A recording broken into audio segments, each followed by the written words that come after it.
My dad gave me an ultimatum when I refused to babysit my golden stepsister's kids, so I cut them off, and what happened next shattered their illusion. My parents split when I was 10, which was already a nightmare. But it got way worse after that.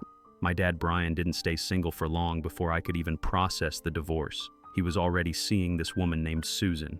I remember when he first told me about her, he acted like it was no big deal, like, hey, I've met someone, we're serious. Then a few months later, boom, wedding bells. It was so fast, I don't even think I had time to really understand what was happening. One minute it was just me and him, and the next Susan was moving in, and suddenly I had a stepsister, Melissa, who was 2 years younger than me. Now, I know what you're thinking. Great, a new family, right? Except it wasn't like that at all. From the moment they moved in, it felt like I didn't exist anymore, Melissa. She became the star of the show. It was almost like as soon as Susan and Melissa showed up, I was pushed to the side. My dad treated Melissa like she was the greatest thing that ever happened to him, and trust me, she knew it. Melissa was the type of person who always got her way.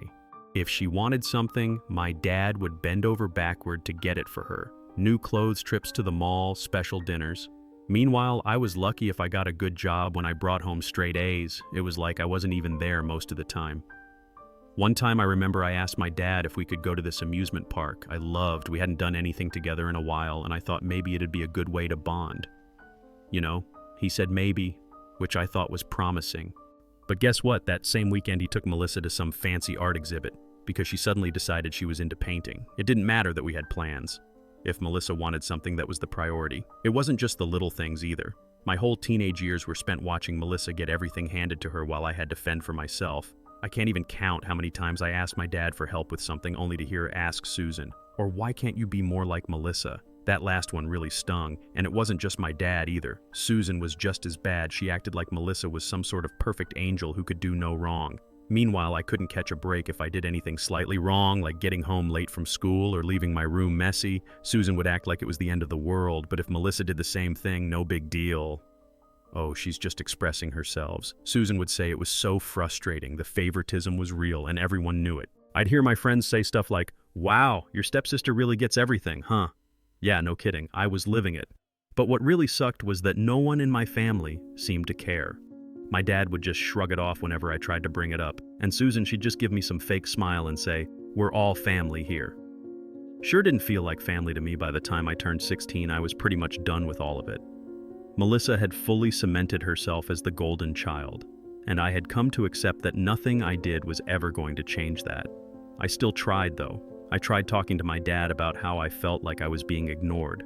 I remember sitting him down one night and telling him how much it hurt to see him always choosing Melissa over me. His response, he looked at me like I was being overdramatic and said, Melissa's had a tough time adjusting, Rachel. You need to be more patient. More patient. I'd been patient for 6 years, watching as my dad bent over backward for her while I was left to fend for myself. I just wanted him to understand how much it hurt, but he wasn't hearing it. So I started distancing myself. I figured if I wasn't going to get attention from my dad, I might as well stop trying. I focused on school, kept my head down, and made my own plans. By the time I graduated high school, I was ready to get out of there. College was my escape. I moved out at 18, and honestly, I was just relieved to get away from that house. It felt like a fresh start. I could finally live my life without constantly being compared to Melissa or feeling like I didn't matter.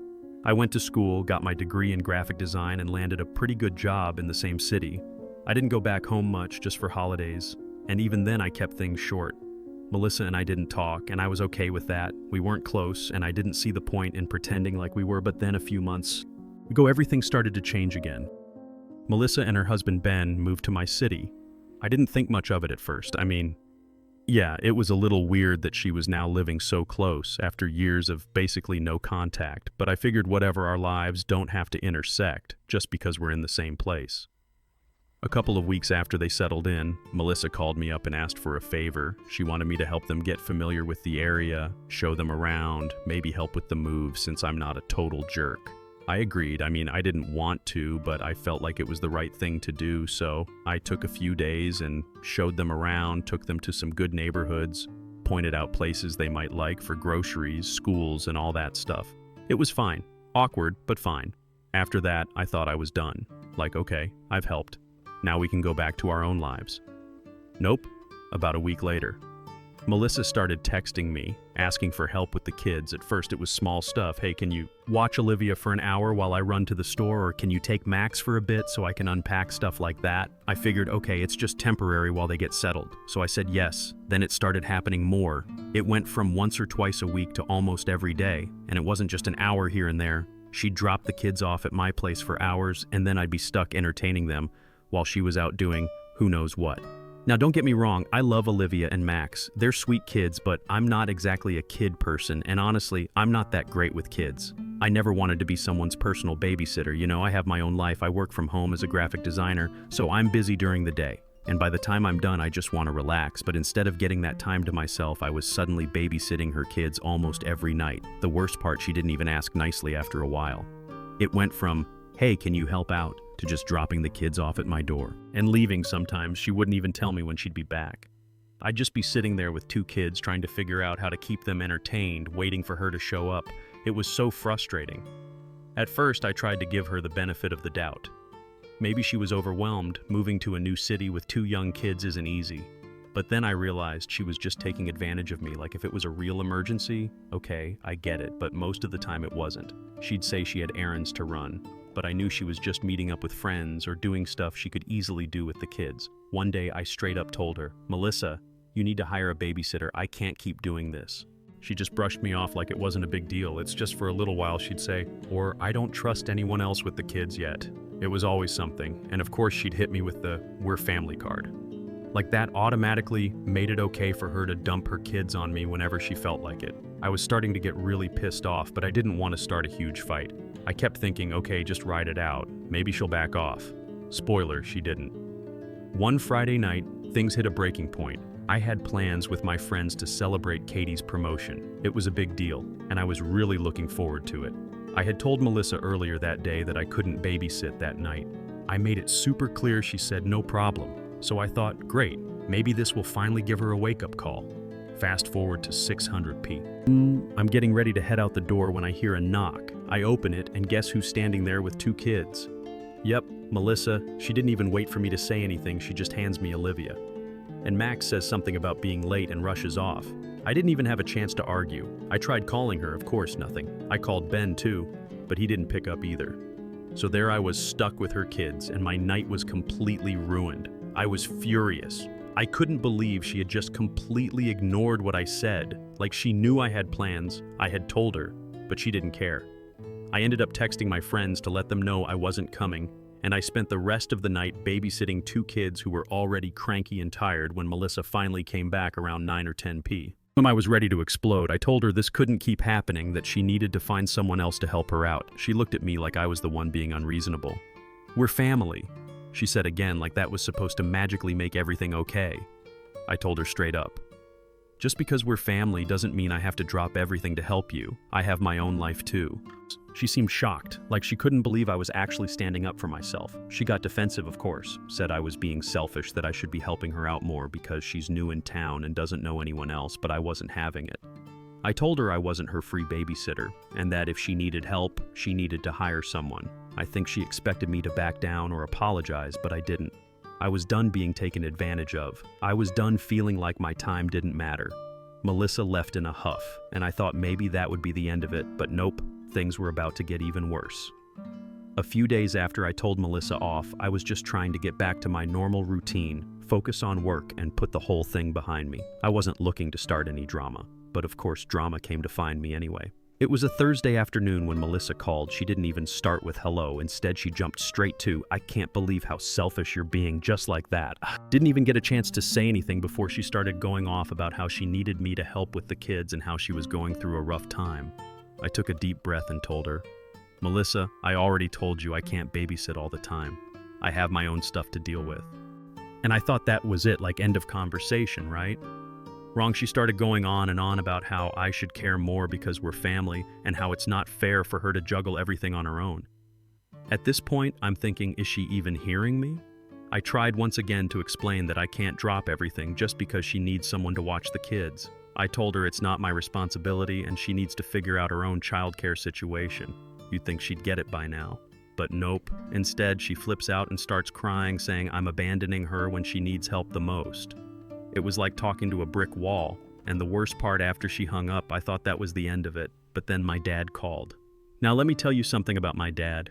He's always been kind of blind when it comes to Melissa. It's like she can do no wrong in his eyes, and I've always had to deal with being second best. But this phone call, this one took the cake. So my phone rings and I see it's my dad. I figure he's calling to check in or something, maybe calm the situation down, but as soon as I pick up, I can tell from his tone that something's off. "Rachel," he says, "we need to talk about what's been going on with Melissa." I roll my eyes, already knowing where this is going. "Okay, what's up?" I say, trying to keep my cool. He immediately jumps in saying how upset Melissa is and how she's been struggling with the move and the kids and that I should be more understanding. He's talking like Melissa's some kind of saint who's just overwhelmed and I'm the bad guy for not stepping up. I try to cut in, but he keeps going, saying how disappointed he is in me for not helping out more. I finally get a word in and tell him, "Dad, I have my own life. I can't just drop everything to babysit whenever Melissa wants me to." But he's not having it. He's saying stuff like, "That's what family's for, and you need to be there for your sister." That's when I snapped. I told him, "Melissa's not my responsibility. She's an adult, and if she can't handle her own kids, she needs to figure that out without dragging me into it." I said it calmly, but inside I was boiling. But then my dad hits me with something I wasn't expecting. He says, "If you don't start helping out more, I'm going to cut you off." Now, when I say cut off, it's not like my dad's been paying my bills or anything. I've been self-sufficient since I left for college, but we've always had this kind of unspoken thing where he'd help me out. If I ever needed it, he paid for my car insurance, chipped in for my rent when I was struggling after graduation, that kind of stuff. So when he said cut you off, I knew he meant completely. No more help, no more financial support, nothing. At first, I was in shock. I couldn't believe he was threatening me like that just because I wouldn't babysit for Melissa. Like, seriously, that's where we're at now. So I said, "Are you really cutting me off over babysitting?" And he didn't hesitate. "If you're not going to help your family, then." Yes, that's when I lost it. I said, "You know what? Fine, cut me off. I don't need your money. If this is how you're going to treat me, then maybe it's better that we don't talk."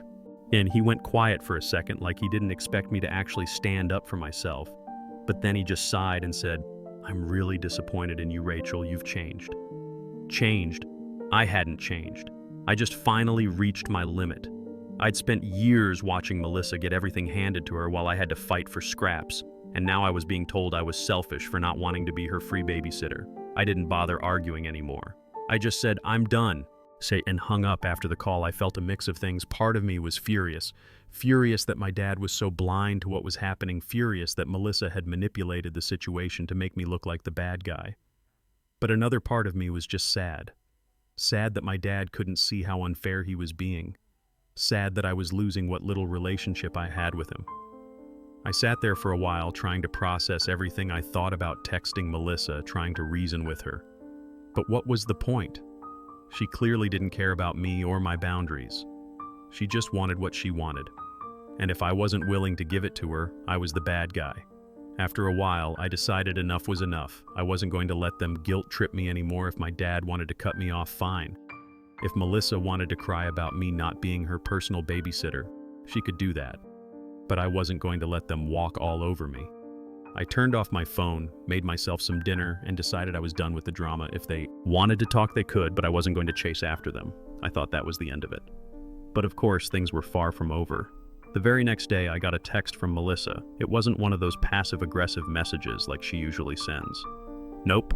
This one was straight up aggressive. She said something like, "I can't believe you'd turn your back on your family. You've always been selfish, and now you're showing your true colors. Don't bother coming around if you're not willing to help." Now, I don't know about you, but being called selfish by someone who's been using me as a free babysitter for weeks, that's rich. I was so done with her attitude, and I wasn't going to let her twist the narrative anymore. I texted back telling her straight up, "I've helped you more than enough, and you've done nothing but take advantage of me. I'm not your babysitter. Find someone else." I was pissed, but at the same time there was this weird sense of relief, like finally I was telling her what I should have said a long time ago. No more tiptoeing around her feelings, no more letting her walk all over me. I was done. But then something weird happened. Later that day, I got a call from one of my friends, Jessica. She sounded kind of awkward, like she didn't really want to talk to me about what she was about to say. She goes, "Hey, so I ran into Melissa earlier today at the mall and she was with some guy." At first, I didn't think much of it. Melissa was married to Ben, so maybe she was just hanging out with a friend or something. But then Jessica kept talking. She didn't see me, but they were acting really close, like too close. They were holding hands, and I'm pretty sure they kissed. I froze. What? Melissa, the same. Melissa, who had been making me feel like crap for not helping with her kids, was out at the mall with some dude behind Ben's back. I couldn't believe it. Part of me didn't want to believe it. But Jessica wasn't the type to lie or exaggerate. She was just as shocked as I was. I thanked Jessica for telling me and hung up, my mind racing. I started replaying everything in my head, the sudden need for me to babysit all the time, the random errands she always had to run. It all started to click. She wasn't overwhelmed or struggling with being a mom. She was using me to watch her kids so she could sneak around with this guy. The more I thought about it, the angrier I got here. I was feeling guilty for not helping her, feeling like maybe I was in the wrong, and the whole time she was just using me so she could cheat on her husband. I couldn't let this go. Ben was a good guy, and he didn't deserve to be treated like that. I wasn't about to sit back and let her get away with it, so I made a decision. I was going to expose her the next time Melissa called asking me to babysit. I agreed. I wanted to catch her in the act, and this seemed like the perfect opportunity. She dropped off Olivia and Max like usual, and I pretended everything was fine. But instead of staying home with the kids, I packed them up in my car and took them to Jessica's place. I knew they'd be safe there for a bit. Then I drove over to the mall where Jessica had seen Melissa and the mystery guy. I parked my car and waited. I didn't have to wait long. About half an hour later, I saw her walking out of the mall, arm in arm with the same guy Jessica had described.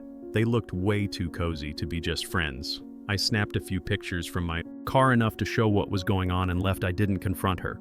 Right then, I wanted to do this the right way, not some public scene that would just blow up in my face when I got home. I sent the pictures to Ben. I didn't sugarcoat anything.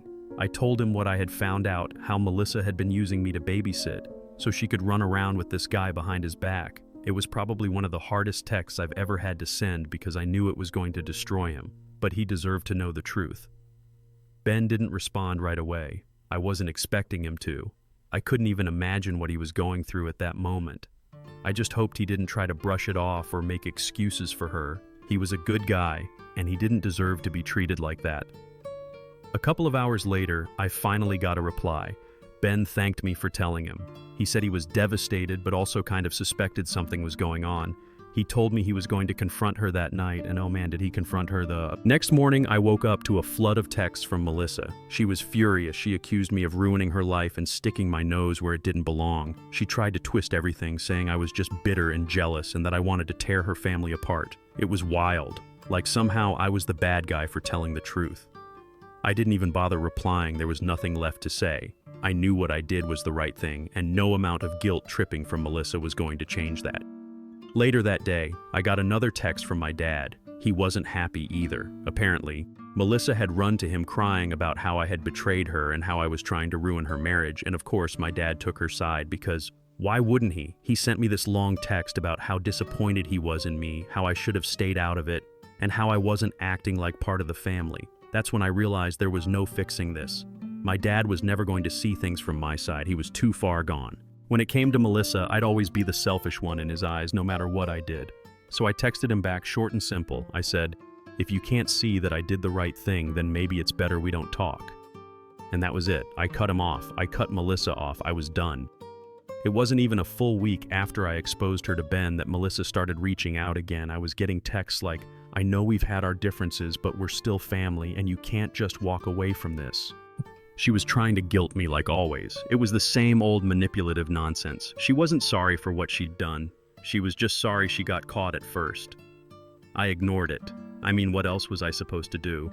I wasn't about to engage with someone who had used me and then turned the whole situation around to make me look like the bad guy.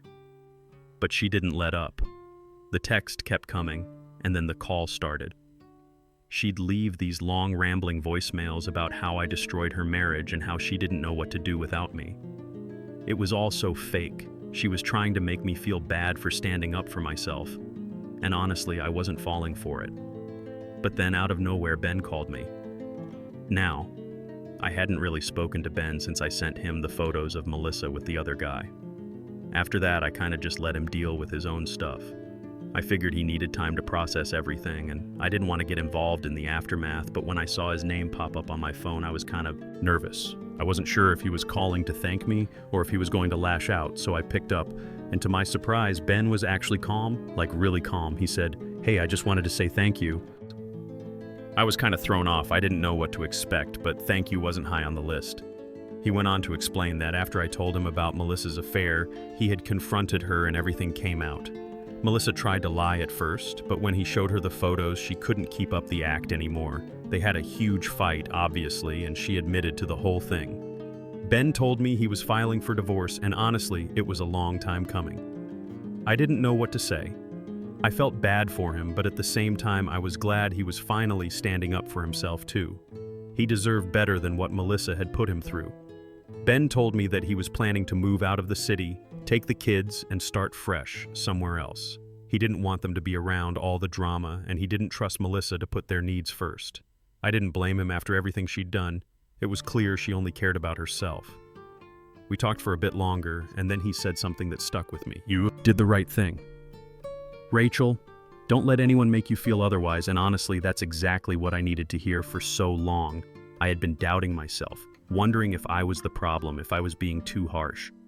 But hearing Ben say that, hearing him thank me for exposing the truth, made me realize I wasn't the villain in this story. I was just someone who had finally had enough after I hung up with Ben. I felt lighter, like I could finally breathe again. But of course, things weren't completely over. Melissa wasn't done yet. She kept trying to reach out, sending texts, leaving voicemails. She even tried to show up at my apartment a couple of times, but I wasn't having it. I blocked her number and told the building manager not to let her in. I was done with the drama, and I wasn't going to let her guilt me into coming back into her mess. The final straw, though, was when my dad tried to get involved again. I hadn't spoken to him since our last argument, but one night, out of the blue, he called me. I didn't answer, but he left a voicemail in it. He sounded well desperate, honestly. He was going on about how family is everything and how he didn't want to lose me. He kept saying how Melissa was going through a rough time and how I should try to be more understanding. I listened to that voicemail and something just clicked for me. My dad wasn't ever going to change. He was always going to put Melissa first, no matter what. He was always going to make excuses for her. And I was always going to be the one on the outside looking in. I realized that I didn't need that kind of negativity in my life anymore. So I made a decision. I called him back when he picked up. I kept it simple. I told him that I loved him, but I couldn't keep doing this. I couldn't keep being the one who had to sacrifice my own peace of mind just to keep the family together. I told him that if he couldn't respect my boundaries and see things from my perspective, then maybe it was better if we didn't talk for a while. He tried to argue, but I didn't let him. I told him I wasn't mad anymore. I was just tired. I was tired of being the one who always had to bend, who always had to give in. I was done. And that was it. After that call, I cut off contact with both my dad and Melissa. I know it sounds harsh, but it's what I had to do for my own sanity. Sometimes you just have to walk away, even if it's from family now. It's been a few months since all of this went down, and I'm in a much better place. I've got my peace back. I've got my life back. I'm no longer dealing with the constant drama, the manipulation, the guilt trips. I've started focusing on myself and my own happiness. And honestly, it feels pretty damn good. Sure, I miss my dad sometimes, but I don't miss the stress that came with him. And as for Melissa, well, I haven't heard from her since, and I'm perfectly fine with that. Sometimes you just have to choose.